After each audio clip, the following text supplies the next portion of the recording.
The Slack bot posted the incident summary while I was still typing the first sentence. I was on call, it was 2:11 a.m., and the hash incidents channel jumped before my cursor did.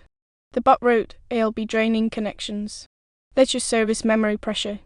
Kill pod ledger -7. It tagged me and no one else. I stared at the CPU graph in CloudWatch. It hadn't spiked yet.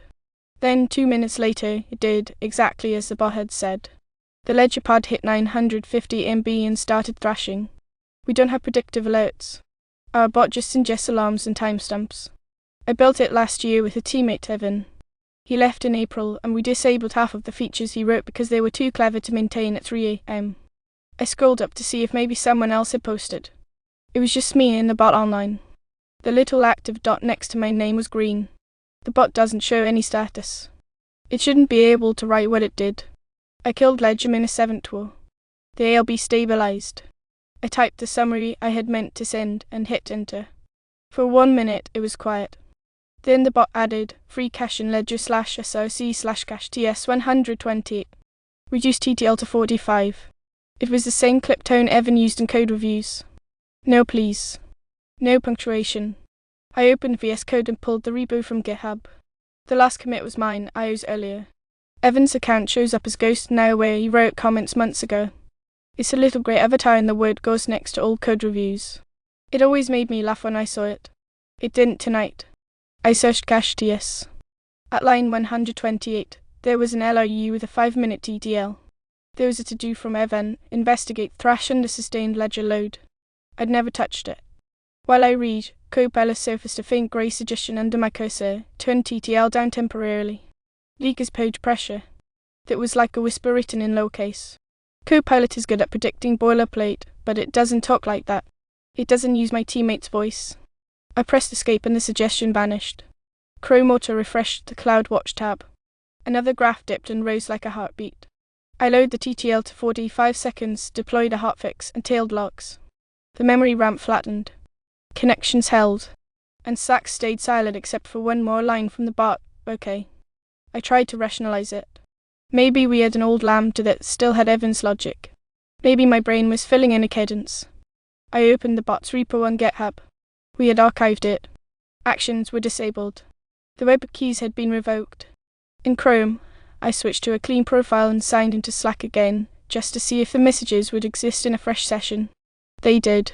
The timestamp on the first kill pod ledger -7 message was exactly 3 minutes before the CloudWatch alarm fired. I checked NTP on our EKS nodes. They were synced. I pinged our opt friend on Discord, Leo, who's always awake. I screenshot and showed him the channel. We never built that, I said. He watched the cursor tremble when the bot typed OK. That's not from Slack's API, he said. There's no typing indicator for bots, I know. It could be someone's token got leaked. He sounded tired and careful. But if you disabled clues, and if the account is deactivated, Evan's account is deleted, I said, and I heard how it sounded. Leo opened our incident report template and started asking me for metrics.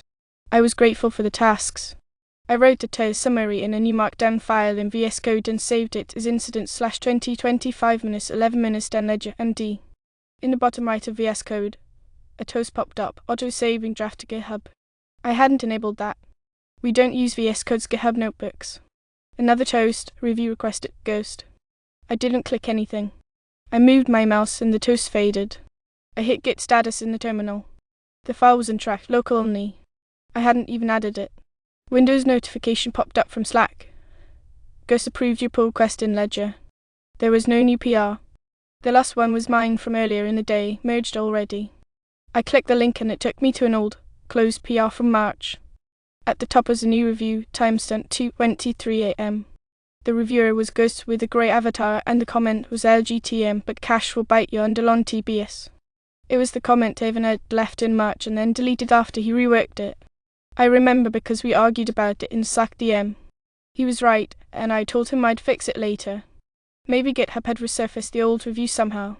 Maybe they do weird caching of deleted user data. Maybe. I went back to Slack and opened my DM with Evan. The thread was months cold. The last thing I sent him was a link to a meme about instant postmortems. He never responded. The little ellipse disappeared. Evan is typing had held for a full 5 seconds, the grey speech bubble pulsing. Then it disappeared. Nothing arrived. The DM stayed the same. I tried to remember every access token we had ever created, every integration that could synthesize text. I couldn't. It felt like trying to hold a water balloon with one hand. A fresh CloudWatch alarm pinged the channel. It was nothing serious, just alarm to hitting a timeout. The bot did not comment. I waited. My hands hovered above the keyboard and I waited for a message to predict the fix. Instead, VS Code's ghost text formed in my incident file. It finished my sentence, "We got lucky." Then another line appeared, lighter until I pressed tab, pay it forward, write down what you learned. I pressed escape again. The grey faded and the cursor blinked in an empty line. I wrote my own words slowly, forcing each one. At 3:02 a.m., I pushed the hotfix branch and opened a real PR with a real description. I didn't request any reviewers. I turned off Slack for 5 minutes and drank water and stared at the kitchen light because it was the only thing in the apartment that didn't carry text. When I came back, the PR had one review. It just said, rename TTL to cache TTL for clarity. The reviewer ID was Ghost. The avatar was the default grey.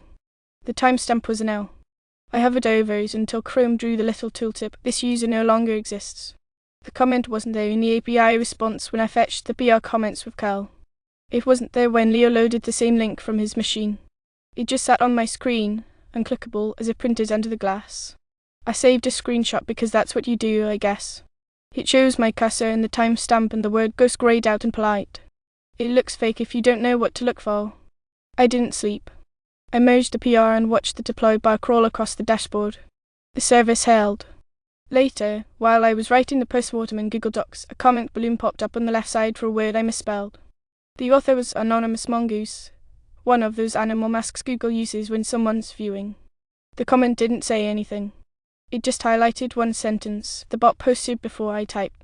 The cursor flickered. A dot appeared in the margin like someone was about to reply. The dot is still there as I read this back. It keeps flickering. It never resolves into a name.